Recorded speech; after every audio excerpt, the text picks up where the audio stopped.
ఈ రాత్రి సంఘ ప్రార్థన నిమిత్తమై మనం దేవుని యొక్క వాక్యాన్ని ఆలోచన చేద్దాం. కీర్తనల గ్రంథం 15వ కీర్తన. 5 వచనాలే ఉన్నాయి. అందరం కలిసి మార్చి చదువుదాము. కీర్తన 15. యెహోవా, నీ గుడారములో అతిథిగా ఉండదగిన వాడెవడు? నీ పరిశుద్ధ పర్వతం మీద నివసింపదగిన వాడెవడు? యథార్థమైన ప్రవర్తన కలిగి నీతిని అనుసరించుచు హృదయపూర్వకముగా నిజము పలుకువాడే. అట్టివాడు నాలుకతో కొండములాడడు, తన చెలికానికి కీడు చేయడు, తన పొరుగువాని మీద నింద మోపడు. అతని దృష్టికి నీచుడు అసహ్యం, అతడు యెహోవా యందు భయభక్తులు గల వారిని సన్మానించును. అతడు ప్రమాణము చేయగా నష్టం కలిగినను మాట తప్పడు. తన ద్రవ్యము వడ్డీకి ఇయ్యడు, నిరపరాధిని చెరుపుటకై లంచము పుచ్చుకొనడు. ఈ ప్రకారము చేయువాడు ఎన్నడును కదల్చబడడు. 2వ వచనాన్ని మరోసారి అందరం కలిసి చదువుకుందాము. యథార్థమైన ప్రవర్తన కలిగి నీతిని అనుసరించుచు హృదయపూర్వకంగా నిజము పలుకువాడే. చాలండి. చదువుకున్న ఈ లేఖన భాగం చేరి రాగలిగిన మన హృదయాలకు ఈ రాత్రి ప్రార్థనా ప్రోత్సాహం నిమిత్తమై హెచ్చరికగా, పురికొల్పుగా, ఆశీర్వాదకరంగా, దీవెనకరంగా ప్రేమగల దేవుడు చేయునుగాక. ఆమేన్. ప్రభు ప్రజలారా, ప్రభునందునటువంటి ప్రియమైన వారలారా, దేవుని యొక్క వాక్యము నిర్మాణాత్మకమైనది. మనం పలకడము ద్వారా, ఉచ్చరించుట ద్వారా దేవుని యొక్క కార్యాలను మనం చూడగలుగుతూ ఉంటాం. ప్రార్థన ఆ వాక్య సహితమైతే ఇంకా దేవుని యొక్క శక్తిని విడుదల చేసేదిగా ఉంటుంది.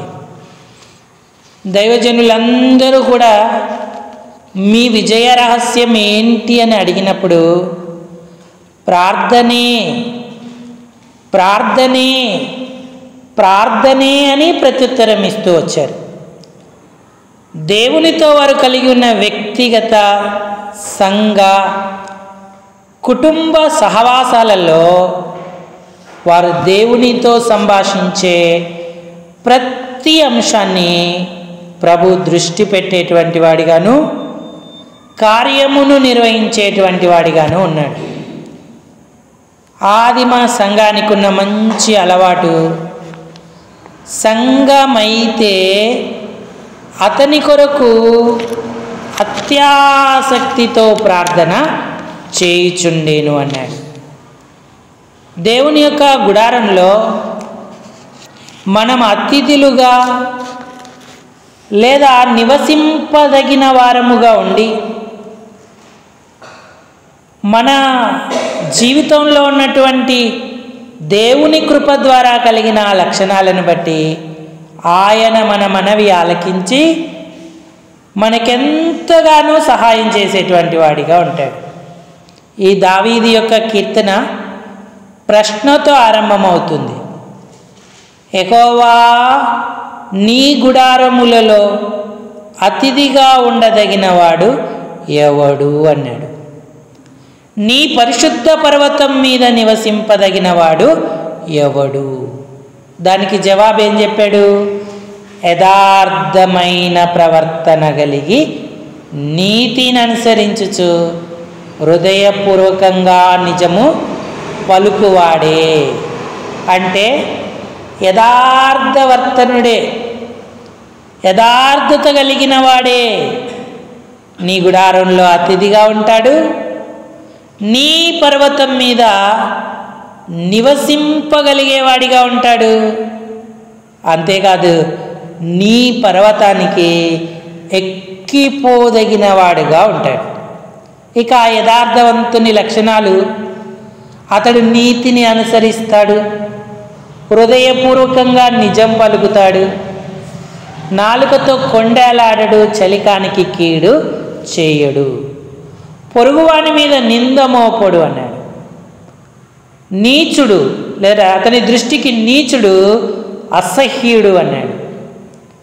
యెహోవా యందు భయభక్తులు గల వారిని అతడు సన్మానిస్తాడు, మాట ఇస్తే నష్టము కలిగినా కూడా మాట తప్పడు అన్నాడు.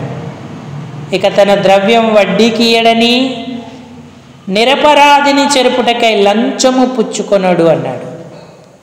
ఈ యథార్థవర్తనుడు, ఈ ప్రకారంగా జరిగించేవాడు ఎన్నడూ కదల్చబలడు అని చెప్తా ఉన్నాడు. కాబట్టి యథార్థత దేవునికి ఎంత ప్రీతి. యథార్థంగా ఉండేవారిని బట్టి ఆయన ఆనందిస్తాడు, వారికి దీవెనలను అందిస్తాడు. వాస్తవానికి దేవుడు నరులను యథార్థవంతులుగానే పుట్టించాడు.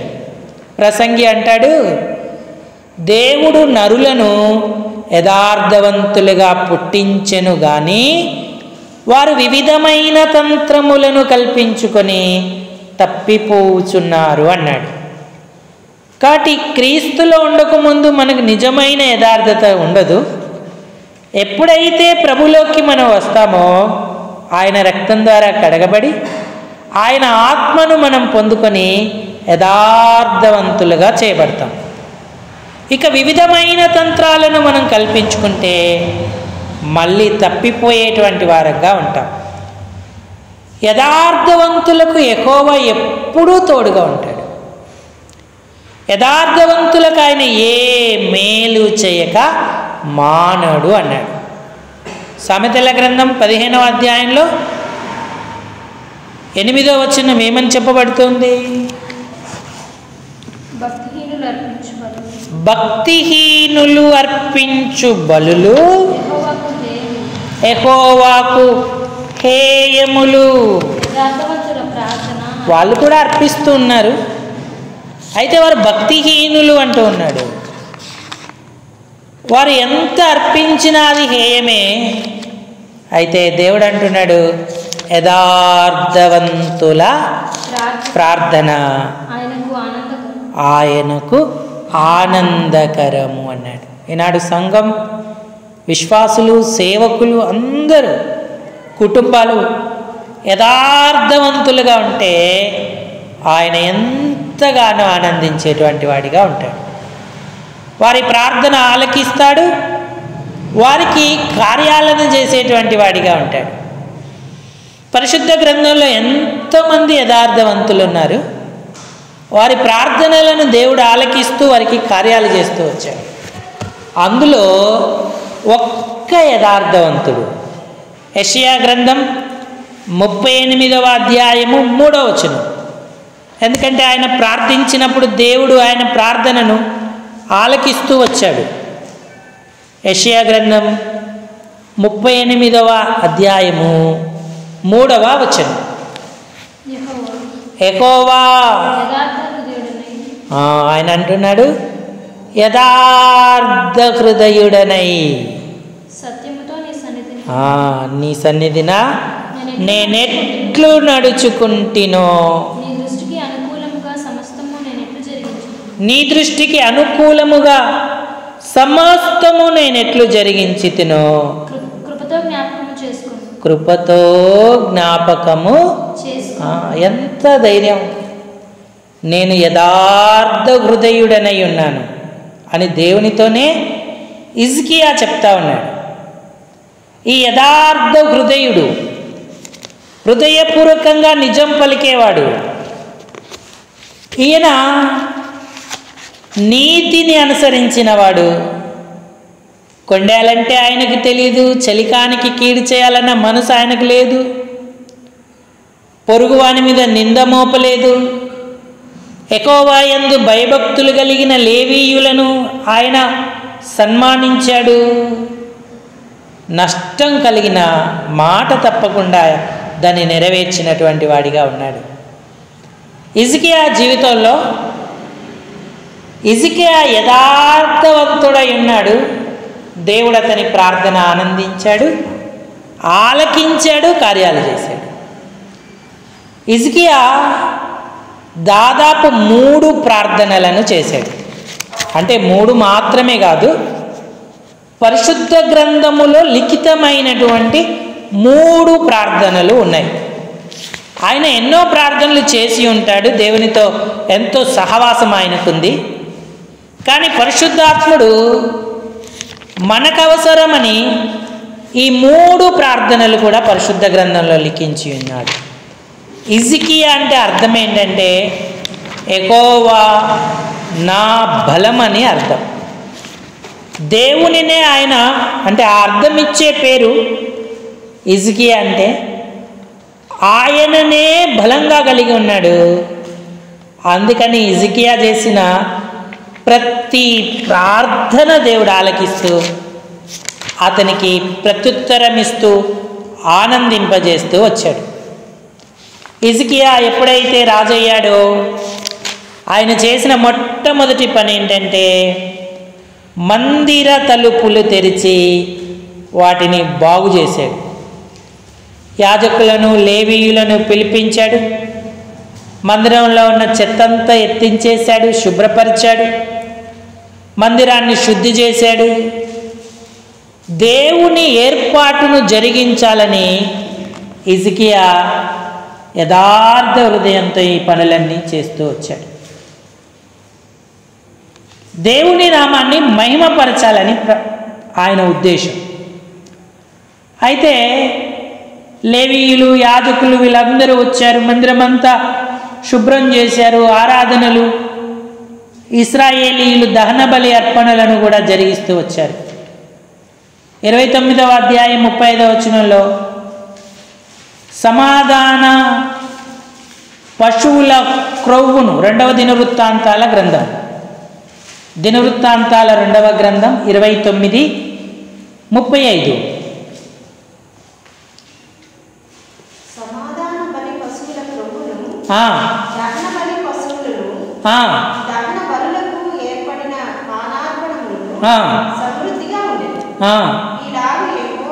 ఈలాగున యెహోవా మందిర సేవ క్రమముగా జరిగేను అన్నాడు.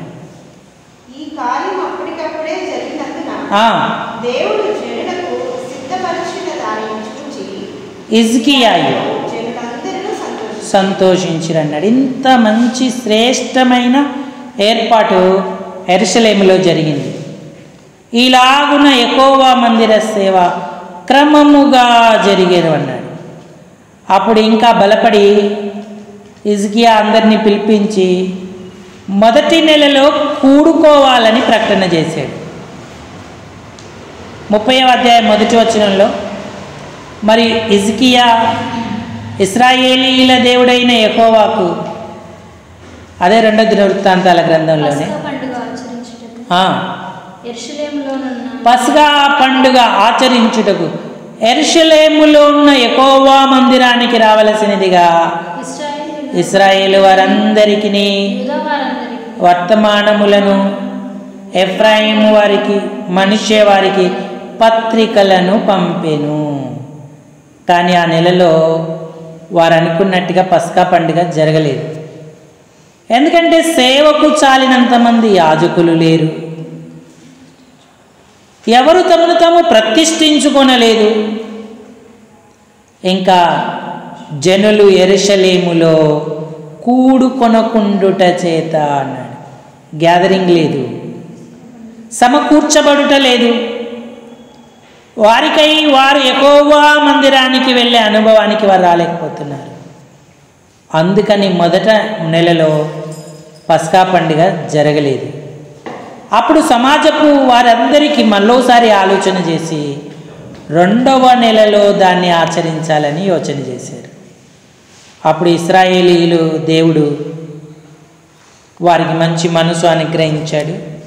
దాను మొదలుకొని బెయేర్షెబా వరకు ప్రకటన చేశాడు.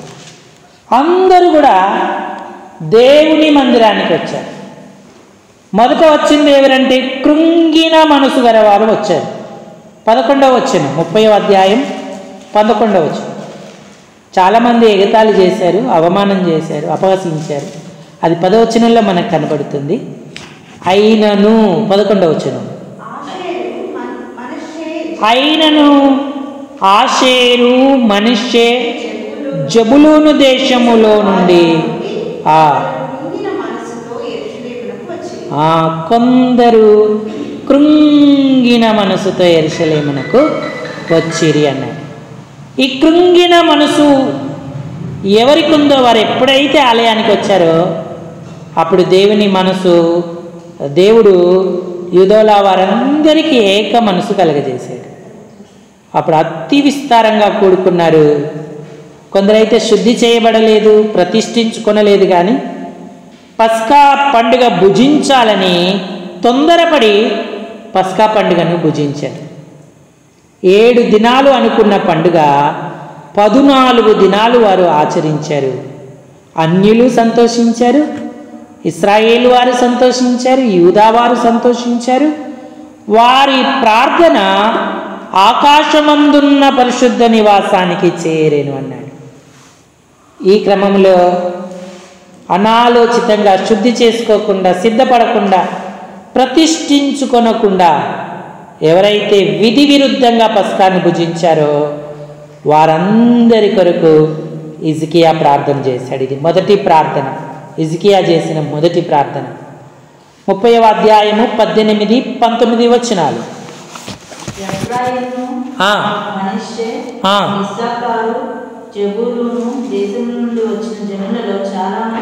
చాలా మంది తమ్మును తాము ప్రతిష్ఠించుకొనకయే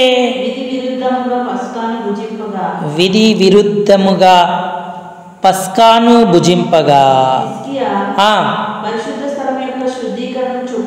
పరిశుద్ధ స్థలం యొక్క శుద్ధీకరణము చొప్పున తన్ను పవిత్రపరచుకొనకయే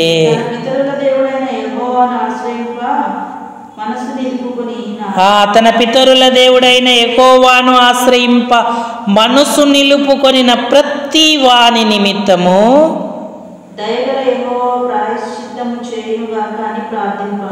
దయగల యెహోవా ప్రాయశ్చిత్తము చేయునుగాక అని ప్రార్థింపగా యెహోవా హిజ్కియా చేసిన చదవమ్మా ప్రార్థన అంగీకరించి జనులను, ఎందుకంటే దేవుని కోపం ఎంతో తీవ్రంగా వారి మీదకి రావాలి. దేవుని విధి విధానాలు, వారి పరిశుద్ధత, శుద్ధీకరణ ఏమీ లేదు, కానీ వారికి మనసు మాత్రం ఉంది. ఇశ్రాయేలీయుల దేవుడైన యెహోవాను అనుసరించాలి అని, ఆయననే ఆశ్రయించాలని వారందరి కొరకు హిజ్కియా ప్రార్థించాడు. దేవుడు కృప అనుగ్రహించాడు. హిజ్కియా ప్రార్థన విని వారిని అందరినీ కూడా దేవుడు బాగు చేశాడు. ఈ గొప్ప కార్యాన్ని దేవుడు హిజ్కియా కాలంలో జరిగిస్తూ వచ్చాడు. అంటే ప్రియులారా, ఈనాడు మనం దేవుని ప్రజల పక్షంగా ఆయనను వేడుకుంటున్నామా? అజ్ఞానం, అవివేకం, బలహీనతలు, అవలక్షణాలు, దేవుని మర్యాద తెలియని జనులు ఎంతోమంది ఉన్నారు. వారి నిమిత్తం మనం వేడుకున్నప్పుడు దేవుడు వారి పక్షంగా, లేదా మన ప్రార్థన ఆలకించి హిజ్కియా మనవి ఆలకించినట్టుగా ఆలకించి వారిని బాగు చేస్తాడు, సరి అయిన మార్గానికి నడుపుతాడు, సరి అయిన స్థితిలో ఉంటాడు. కాబట్టి దేవుని ప్రజల పక్షంగా నిత్యము విజ్ఞాపన చేసేటువంటి వారు ధన్యులు. మరి హిజ్కియా యొక్క ప్రార్థన ఆలకింపబడింది. ఎందుకంటే హిజ్కియా యథార్థవర్తనుడు, యథార్థపరుడు. కాబట్టి హృదయపూర్వకంగా చేసిన ఆయన ప్రార్థన దేవుడు విన్నాడు, సంతోషాన్ని వారికి కలగజేసినటువంటి వాడిగా ఉన్నాడు. ఇది మొదటి విషయం. ఇక రెండవ సంగతి ఏంటంటే 32వ అధ్యాయము మొదటి వచనం.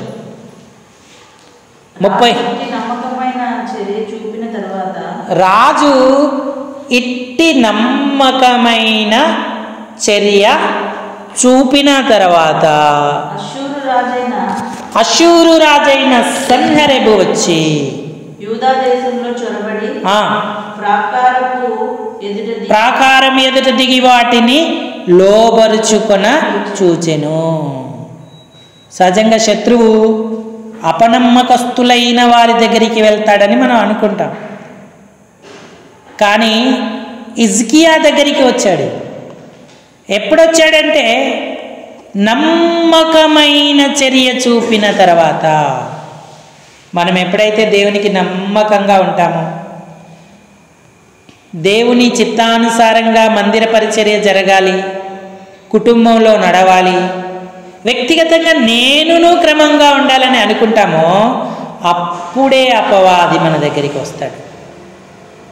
శత్రువు దాడి చేయడానికి, యెరూషలేమును లోబరుచుకోవడానికి చూశాడు.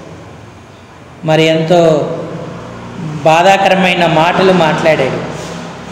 సన్హెరెబు నోటికొచ్చినట్టుగా మాట్లాడాడు. రబ్షాకే కూడా అతని సేనాధిపతి, ఏ దేవుడు మిమ్మల్ని విడిపిస్తాడు, మేమెన్నో దేవతలన్నింటినీ కూడా ప్రగల్భాలు పలికిన వాటిని హతం చేసి ఆ పట్టణాలను పట్టుకున్నాము, మీ దేవుడే పాటివాడు అంటూ మాట్లాడుతూ వచ్చారు. అప్పుడు హిజ్కియా శత్రువుపై జయము పొందడానికి మరలా ప్రార్థన చేశాడు. ఇది హిజ్కియా చేసిన రెండవ ప్రార్థన. 20వ అధ్యాయం 20వ వచనం 32వ అధ్యాయం. అదే 2వ దినవృత్తాంతాల గ్రంథంలో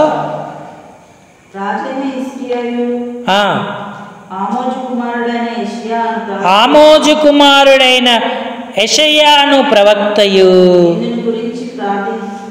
ఇందును గురించి ప్రార్థించి ఆకాశం తట్టు చూచి మొరపెట్టగా ఆ దండులో పరాక్రమశాలులందరినీ, సేనానాయకులను, అధికారులను నాశనము చేయగా అష్షూరు రాజు సిగ్గునొందిన వాడై తన దేశమునకు తిరిగిపోయేను అన్నాడు. ఇంకా యెషయా గ్రంథంలోను, 2వ రాజుల గ్రంథంలోను ఇదే వృత్తాంతం రాయబడి ఉంటుంది. కాబట్టి శత్రువుపై విజయము నొందడానికి హిజ్కియా చాలా ప్రార్థన చేశాడు. యెషయాయు కలిసి ప్రార్థించిరి అన్నాడు. యెషయా గ్రంథంలో గమనిస్తే ఏమని ప్రార్థన చేశాడో అక్కడ మనకు కనబడుతూ ఉంటుంది. యెషయా గ్రంథము 37వ అధ్యాయము 16వ వచనం. ఆయన పంపిన ఉత్తరాన్ని చదివి యెహోవా మందిరంలోకి పోయి యెహోవా సన్నిధిని దాన్ని విప్పి పరచి 15వ వచనంలో యెహోవా సన్నిధిని ఇట్లని ప్రార్థన చేసెను.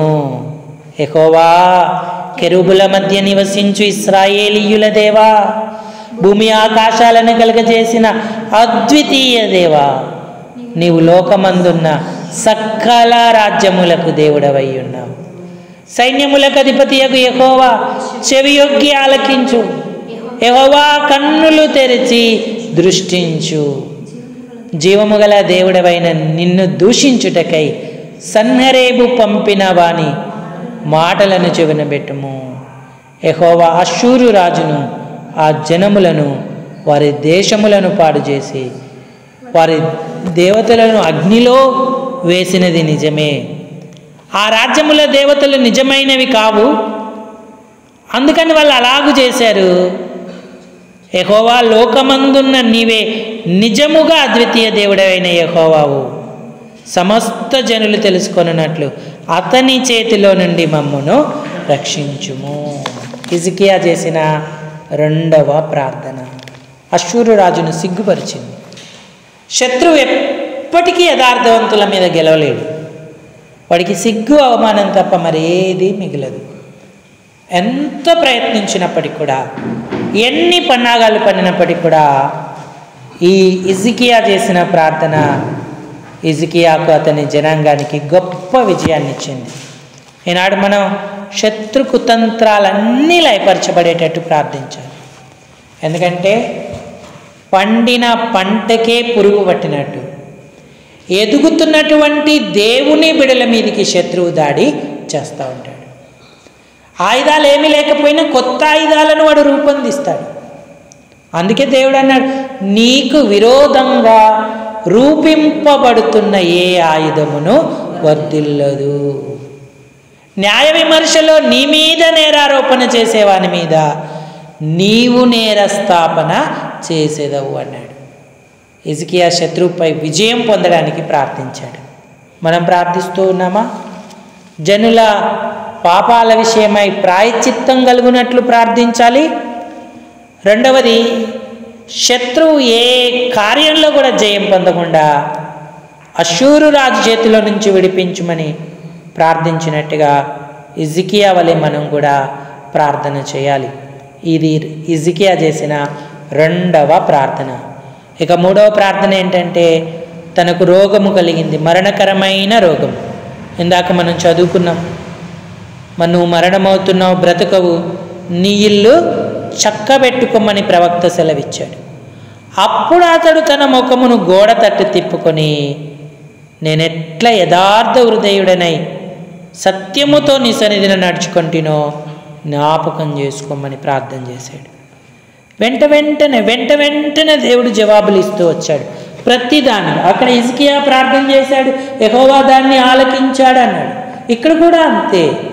ఈ ప్రార్థన అయిపోయిన వెంటనే రెండవ ప్రార్థన విషయంలో కూడా జవాబిచ్చాడు దేవుడు. 21వ వచనం, యెషయా గ్రంథం 37:21.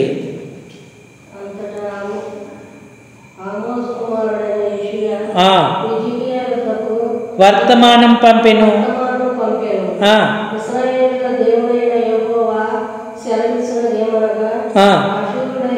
అష్షూరు రాజైన సన్హరేబు విషయమందు నీవు నా ఎదుట ప్రార్థన చేసితివే. ఇంకొక స్థలంలో నేను అంగీకరించి తిని అన్నాడు. ఈ విధంగా వెంటనే జవాబు ఇవ్వడం మొదలుపెట్టాడు దేవుడు. ఇక్కడ కూడా మూడవ ప్రార్థన కూడా అంతే. వెంటనే ఇలా ప్రార్థించాడు కన్నీళ్లు విడుస్తూ. మళ్ళా యెషయాకు దేవుడు చెప్పాడు, నువ్వు తిరిగి హిజ్కియాకు దగ్గరికి వెళ్ళి పాట చెప్పమని. 5వ వచనం